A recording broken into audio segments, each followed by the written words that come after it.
Achieving enlightenment means freedom. Liberty and freedom are not entirely the same.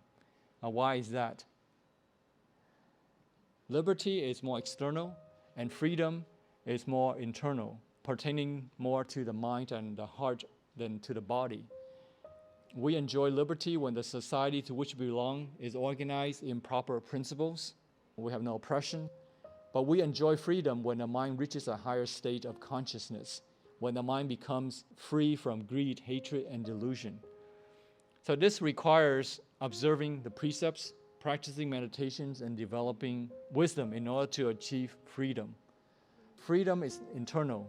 The reason is because no one can get rid of our own greed, anger, delusions for us. We have to get rid of those things ourselves. And Buddhism attaches the greatest importance to freedom.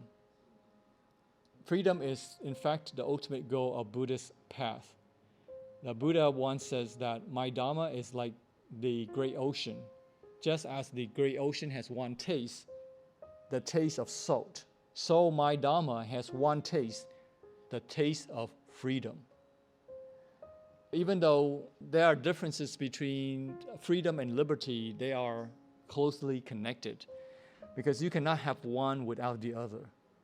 You cannot say you have freedom, but then yet you live in a very oppressed life.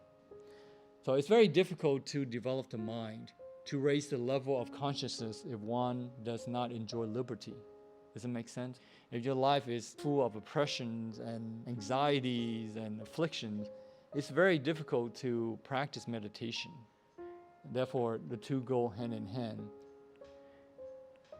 Practicing Buddhism is not just jumping right into the state of liberations and freedom, but we should be realistic about our practice. Right? We need to be on the road to spiritual freedom. So that means that the more that we practice Buddhism, the more and more joyful we are on the journey of Buddhism, and the less and less that we have suffering. We should at least be liberated socially and economically. We may not have millions and millions of dollars, but we should at least easily obtain what we need, and that's liberty.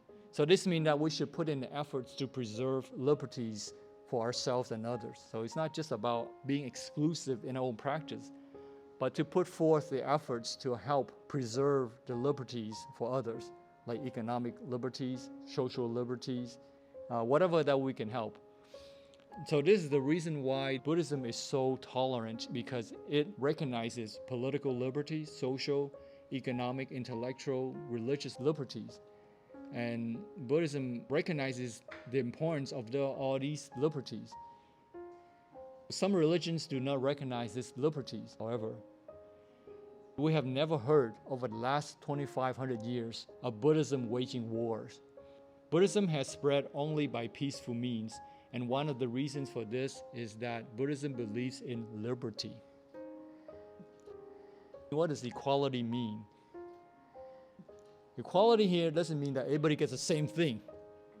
Equality here essentially means that everybody has the same rights to develop as a human being. Until we see each other as human beings, we won't be able to connect with them and provide loving kindness. People have prejudice and they kill each other based on racial and religious differences because they don't see each other on the human level. They may protect their followers, but when it comes to non-believers, they have no reservations in laying them down. And the reason is because they see those as subhumans. Right? They see non-believers as something lower than them. Inequality here is that a person has no right to do whatever he or she is capable of. So, and the worst, of course, is to have no right to exist. But the Buddha taught that it is worth, not birth, that a person should be judged. So it is our worth, our contributions as human beings that we should be judged. Liberty is only effective if there is equality, equal opportunities to do our best, and that we can see that in Sukhavati. Freedom is achieved only after having fully developed loving kindness, compassion, and wisdom.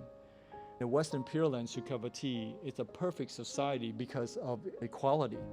So regardless of whoever reborn in Sukhavati, all become equally capable to help and save sentient beings.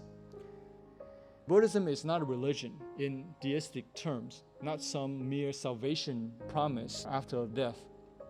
But Buddhism emphasizes freedom in the current lifetime, resolving sufferings in the present lifetime, not the future, not the past, by developing our consciousness to the higher levels.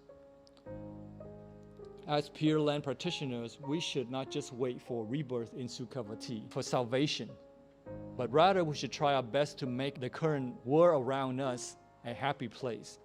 Right? We should put in the best we can to help preserve the liberties and freedoms for ourselves and for others on earth. So we know that we're on the right path if we feel happier, freer, and that those around us, they're willing to support us and we're supporting them. So that's very good feedback that we are progressing in the right direction.